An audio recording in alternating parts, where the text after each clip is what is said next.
କ୍ଷୀର ପିଉଛି ସେ 9 ବର୍ଷର ଛୁଆଟି ଏଇଠି ପଢୁଛି ଜାଡିଟିଏ ପାଟି ଫିଟୁନି କୋଉ ସ୍କୁଲ ପଢୁଛି ଏଇଟା ତ ପିଲୋ ସ୍କୁଲ ହଁ କଣ ହେଇଛି ତାର ପାଟି ଫିଟୁନି ସାର୍ ତାକୁ ଡାକିଲେ ସ୍ନେହର କୋଡର ବସେଇମି ଆସ ବୋଲି କୋଡର ବସେଇବା ବାହାନାର ଲାଳସାର ସେ ଛୁଆଟାକୁ ବାସ୍ ତାର ଧର୍ଷଣ କଲା ଟାଇପ୍ର କରିଚାଲିଲା ସେ ଛୁଆଟା ଆଉ କହିଲାନି ତାକୁ କହିଲା ଯଦି କହିଦେବୁ ତାହେଲେ ତ ପାଟିରେ ବିଣ୍ଡା ଦେଇକି ତାକୁ ମାରିଦେବି ଏମିତି 4 ଦିନ ହେଲା 4 ଦିନ ପରେ ଛୁଆଟାକୁ ଯେତେବେଳେ ସ୍କୁଲକୁ ଯିବା ପାଇଁ ବାଧ୍ୟ କଲେ ଛୁଆ କାନ୍ଦିଲା କ'ଣ ପାଇଁ କାନ୍ଦୁ ନା ସାର୍ ମୋତେ ଏଭଳିଆ ଅଭଦ୍ରାମୀ ମୋ ସହିତ ଛୁଆ କୋଉ ଦିନ କହିଲା ଛୁଆ କାଲି କହିଲେ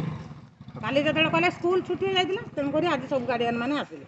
ଆମେ ସେ କଥା ସବୁ ଶୁଣିନୁ ଶୁଣିକି ଆସିଲୁ ଆସିଲା ପରେ ପୋଲିସ ମାନେ ସାର୍ଙ୍କୁ ଧରିଛନ୍ତି ଧରିଲା ପରେ ଆମେ ସେଠି ପାଟିତୁଣ୍ଡ କଲା ପରେ ସାର୍ଙ୍କୁ କହିଲୁ କି ଆମେ କେସ୍ କରିମୁ ତାଙ୍କୁ ଏଇଠୁ ରଖନ୍ତୁ ସାର୍ କହିଲେ ଥାନାକୁ ନେଇଯାଉଛୁ ସେ ଥାନା ଗଲେ ତୁମେ କ'ଣ ଚାହୁଁଛ ତୁମେ ଆମେ ଚାହୁଁଛୁ ଛୁଆକୁ ନ୍ୟାୟ ମିଳୁ ମାଷ୍ଟର ସସ୍ପେଣ୍ଡ ହଉ ସେଇଭଳିଆ କଥା କ୍ଲିୟର କହିପାରୁନି ଜାଡ଼ି ଛୁଆଟି ସ୍କୁଲ ବନ୍ଦ ହଉ